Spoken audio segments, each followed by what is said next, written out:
Good morning, students. Today we are going to discuss the next topic from the unit photochemistry, and our next topic is the laws governing photochemical reactions. That means the laws of photochemistry. So basically, there are two important laws of photochemistry. The first one is known as the Grotthuss-Draper law, and the second one is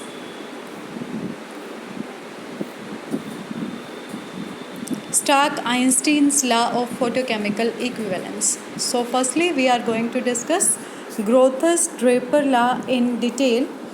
And if we talk about this Grotthuss-Draper law, this is the Grotthuss-Draper law. It is also known as the first law of photochemistry, which was put theoretically by Grotthuss and then confirmed experimentally by Draper. That is why combined name for this law was given Grotthuss and Draper law.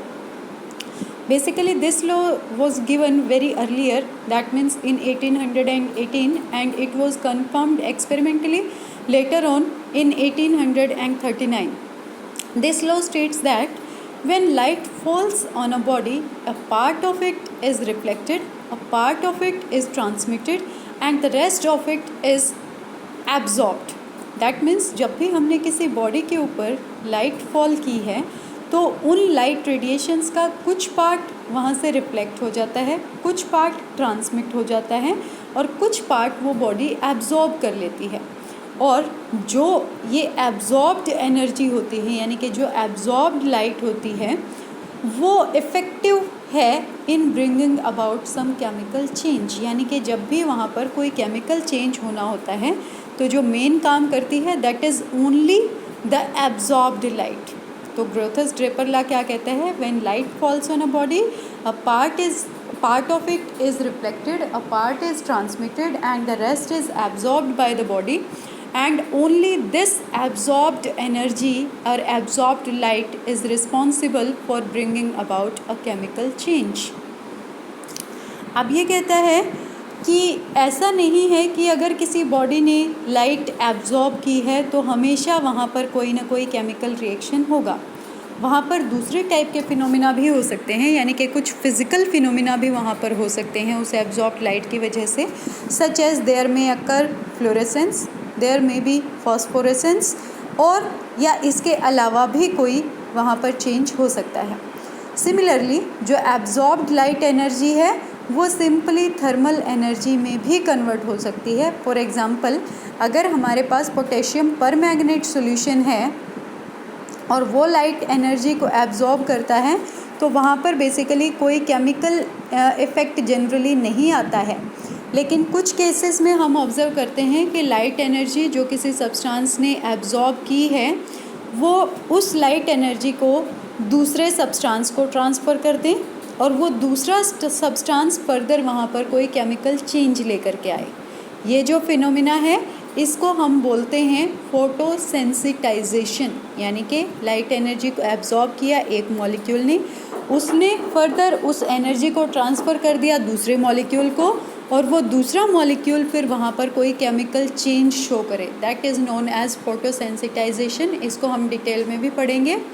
दूसरा, इसका अगर हम एक example देखें photosensitisation का, तो जो most common example है for photosensitization reactions that is in the process of photosynthesis. Photosynthesis में क्या होता है? जो प्लांट्स हैं दैट मेक देयर फूड, यानी कि वो ग्लूकोज की फॉर्मेशन करते हैं using water and carbon dioxide and they form glucose and oxygen.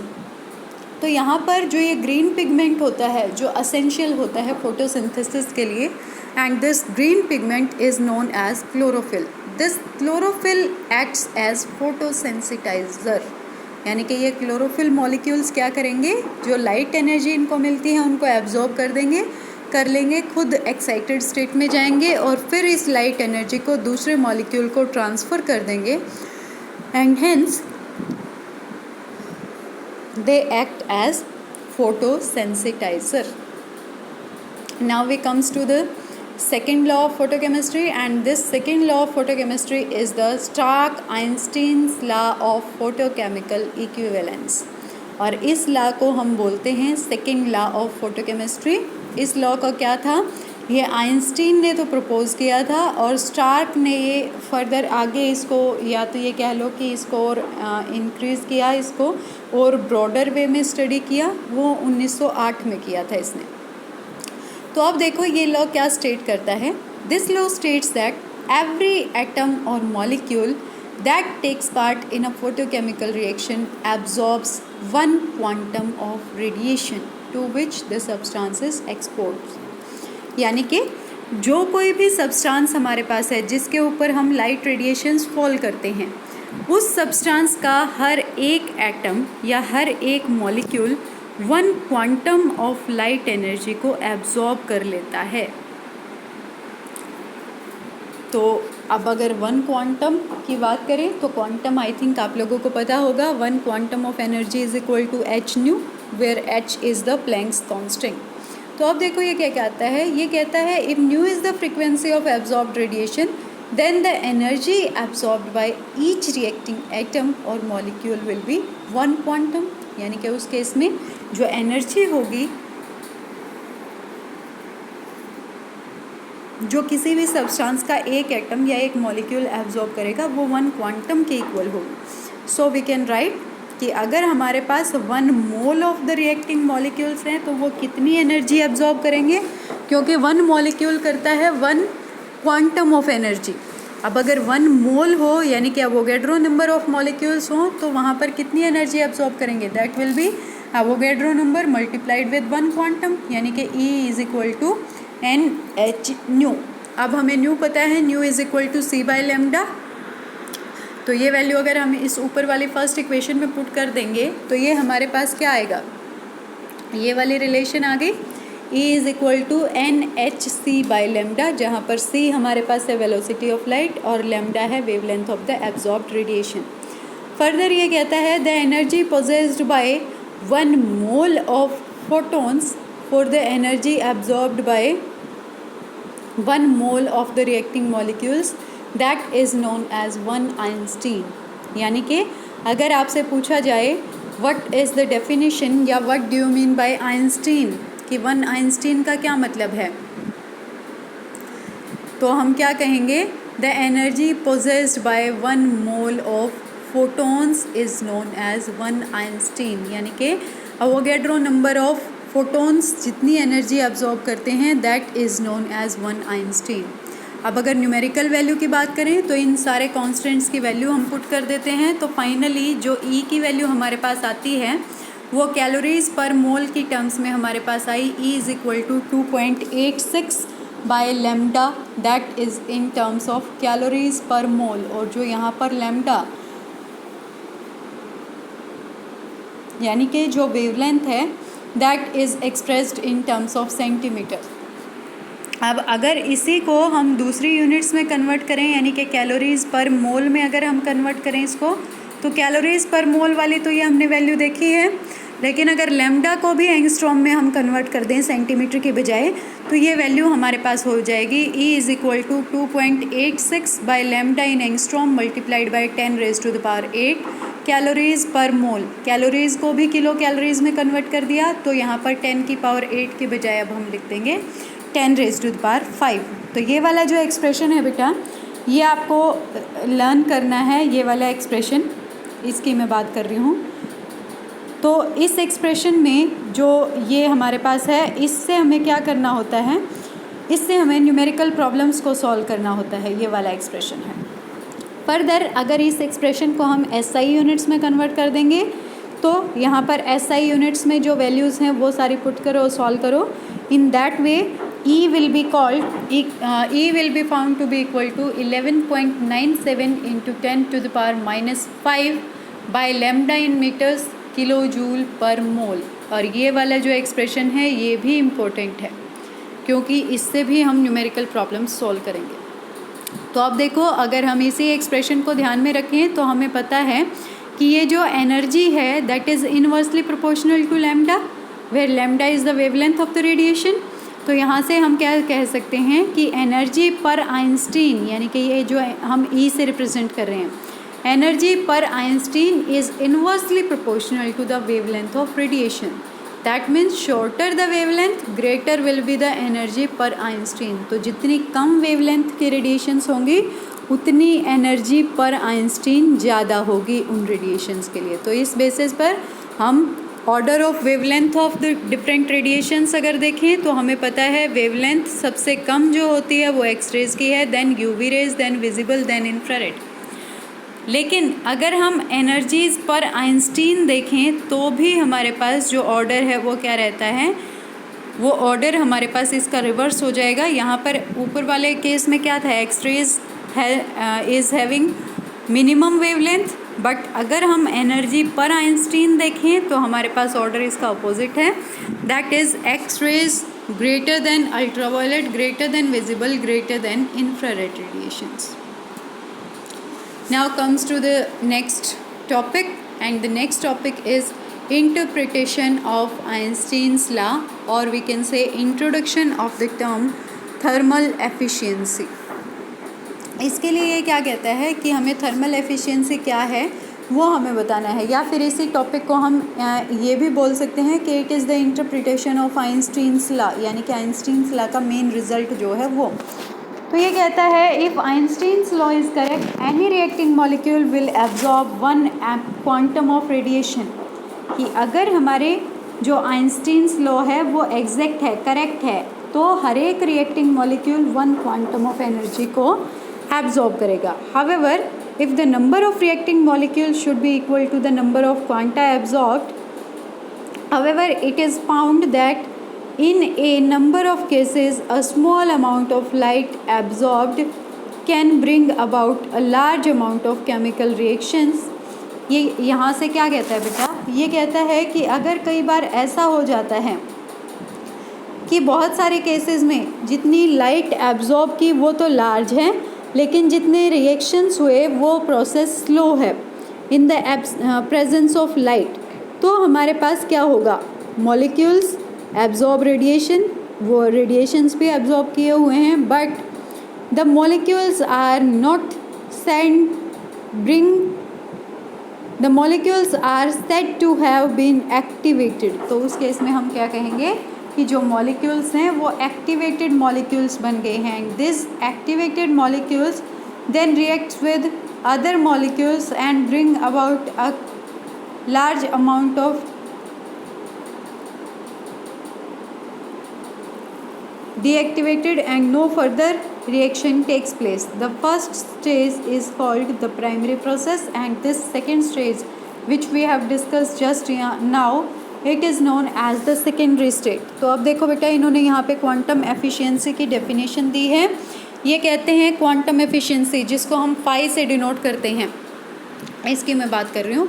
This phi is equal to number of molecules reacting in a given time divided by the number of quanta of light absorbed in the same time, यानी कि किसी एक particular time period में कितने number of molecules ने react किया उसको divide कर दो कितने क्वांटा ऑफ लाइट एनर्जी उन्होंने एब्जॉर्ब की उससे। So the term will be called quantum efficiency. अब ये कहता है कि क्वांटम एफिशिएंसी को अगर हमें डिफाइन करना है तो हम कहेंगे the number of moles reacting per einstein of the light absorbed, कि क्वांटम एफिशिएंसी की स्मॉलर डेफिनेशन क्या होगी, it is the ratio of number of moles reacting per einstein to the light absorbed. अब ये कहता है if Stark Einstein law is strictly obeyed phi should be equal to unity, कि अगर हम कहें कि ये जो सेकेंड लॉ ऑफ फोटोकेमिस्ट्री हमने पढ़ा है, स्टार्क आइंस्टीन लॉ, अगर ये लॉ इक्वली वैलिड है तो phi should be equal to unity. तो फाई की वैल्यू क्या होनी चाहिए, 1 होनी चाहिए, यूनिटी होनी चाहिए। लेकिन स्टडीज़ ने हमें देखा है कि ऐसा हमेशा नहीं होता है।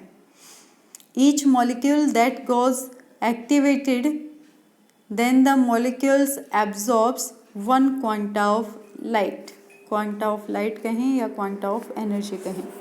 फर्दर इसने कहा experimental determination of quantum yield of a photochemical reaction, कि हमारे पास किसी फोटोकेमिकल रिएक्शन की क्वांटम यील्ड को अगर हमें डिटर्मिन करना है तो वो हम कैसे डिटर्मिन कर सकते हैं। इसके लिए you must know the definition of phi, that is equal to number of moles reacting per second to the number of quanta absorb per second, या फिर इसी को दूसरे वे में लिख सकते हैं rate of chemical reaction divided by chemical changes observed पर सेकेंड, केमिकल चेंजेस पर सेकेंड। तो अब यहाँ से इसने कहा कि अगर हमें क्वांटम यील्ड को डिटरमिन करना है तो we have to measure the rate of chemical reaction in terms of molecules per second, जो कि हमारे पास ऊपर वाली चीज़ है, और डिनोमिनेटर में जो है that is the quanta absorbed पर सेकेंड। हमें ये दो चीज़ें डिटरमिन करने की ज़रूरत है। अब देखो ऑपरेटर्स क्या है इसके लिए। ऑपरेटर्स हमारे पास ये है जो हमें ये फिगर में दिखा रखा है, ये वाला। तो अब अगर हम इस ऑपरेटर्स को ध्यान से देखें तो यहाँ पर हमें क्या दिखाई दे रहा है। सबसे पहले इसके पास एक सोर्स ऑफ लाइट है, जो सोर्स ऑफ लाइट हमारे पास है वो ये है, ये सोर्स ऑफ लाइट हो गया। Then a convex lens, then a filter और मोनोक्रोमेटर की जो रेडिएशंस को फिल्टर कर देंगे और मोनोक्रोमेटिक बना देंगे, यानी कि सिंगल कलर की वेवलेंथ हमें मिलेगी। तो अब देखो ये क्या कह रहा है। उसके बाद नेक्स्ट हमारे पास है स्लिट। स्लिट किस लिए लगाते हैं, ताकि हमें एक फाइन बीम मिलती रहे, जो आसपास स्कैटर होने वाले रेडिएशंस हैं वो यहीं पर हमारे पास रह जाएं।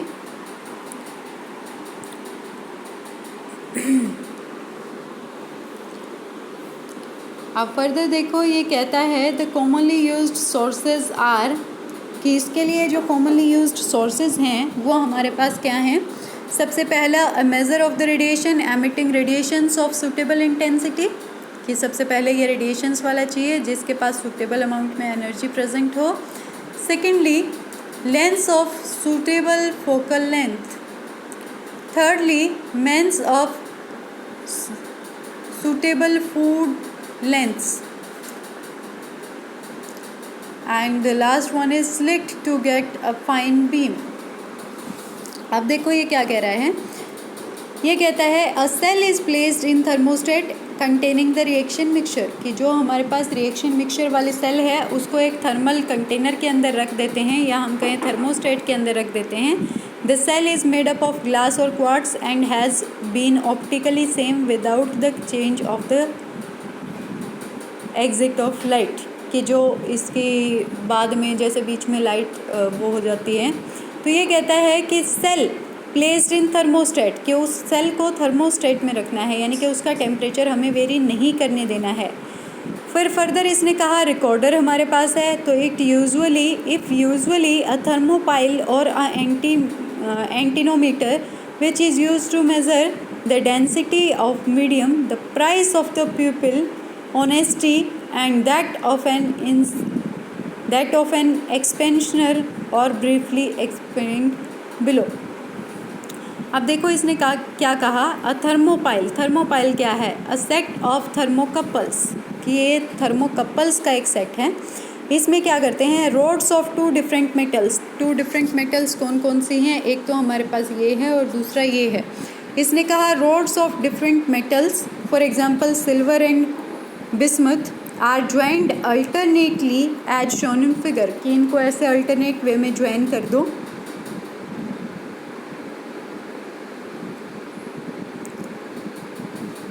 One set of junction soldered to metal strip blackened with platinum और lamp black and the other set of jaundice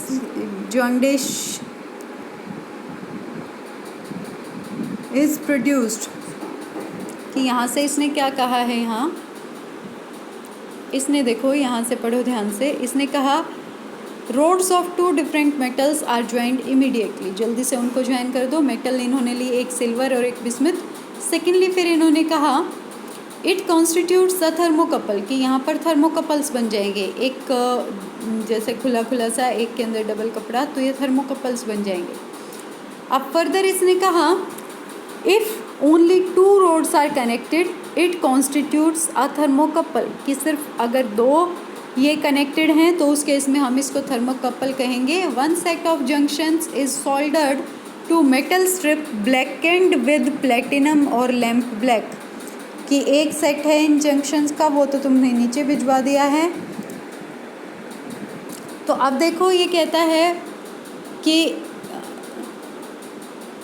set of junctions is protected completely from radiation by placing the system in a box, कि system को एक box में रख के हम यहाँ से इसको कर सकते हैं. फर्दर इन्होंने कहा most completely absorbed by it, as a result this set of junctions becomes hot, कि यहाँ पर क्या हुआ कि हमने यहाँ से इनको ज्वाइन किया है तो ये जो जंक्शन बना है यानी कि हम जो थर्मोपाइल बना रहे हैं वो हॉट हो जाएगा. The temperature difference of the end hot and the cold end produces a current which can be measured by connecting a milliammeter to the thermostat. कि यहाँ पर क्या हुआ कि हमारे पास जो वहाँ उस ट्यूब के अंदर वाटर था जो बाद में डाला वो इंटरमिक्स हो गया. तो जो मोस्ट कॉमनली एम्प्लॉयड मेथड है इसको साफ़ करने के लिए that is uranyl sulphate. Further इसने कहा यूरेनिल सल्फेट. देखो बेटा ये जो दिखा रखी है that is the figure for uranyl sulphate यानी कि UO2SO4 ये यूरेनिल सल्फेट है. बाकी इसकी प्रेजेंस में ये रिएक्शन हो रही है ऑक्जेलिक एसिड की. तो यहाँ पर ये कह रहा है this uranyl sulphate acts as a photosensitizer. The extent of reaction is measured by titrating the oxalic acid shorten oxalic acid solution with potassium permanganate solution. कि यहाँ से अगर हम देखें एक्सटेंट ऑफ रिएक्शन तो इसका ऑक्जेलिक एसिड का तो हम इसको कहेंगे कि यहाँ से ये सेल के अंदर से पास कर सकते हैं. The set of reaction is measured by titrating the oxalic acid solution with potassium permanganate solution. कि इसको हम ऑक्जेलिक एसिड और पोटेशियम परमैंगनेट सॉल्यूशन के साथ लिंक अप करेंगे. Then comes the procedure. तो प्रोसीजर में सबसे पहले measurement of intensity of light absorbed. की इंटेंसिटी ऑफ लाइट एब्जॉर्ब्ड की क्या मेजरमेंट है. तो इसने कहा है द एम्प्टी सेल और the cell fish with solvent ranges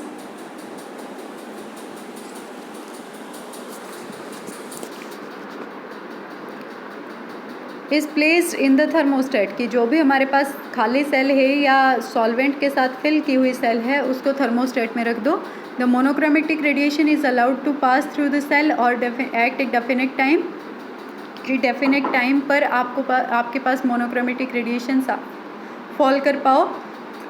the reading is taken on the recorder. उसको रिकॉर्डर पर लो. From this we get the energy of the incident radiation. तो जो इंसिडेंट रेडिएशन वाले मॉलिक्यूल्स थे वो अपनी एनर्जी इसको दे देते हैं. Now the teachers are taken in the cell and the radiations are not allowed to further give the total energy absorbed by the reaction at a given time. So यहाँ से I absorbed की जो value होगी that will be the total energy absorbed divided by the volume of the reaction mixture multiplied by time in seconds. Further हमें क्या करना है measurement of rate of reaction करनी है. तो रेट ऑफ रिएक्शन को हम लोग मेज़र करेंगे. Then what will do after that ये वैल्यूज़ उठा के और अपना जो फर्स्ट वाला एक्सप्रेशन मैंने आपको बताया था वहाँ पुट कर दोगे. तो finally you will get your today's lecture that is laws of photochemistry and measurement of quantum efficiency.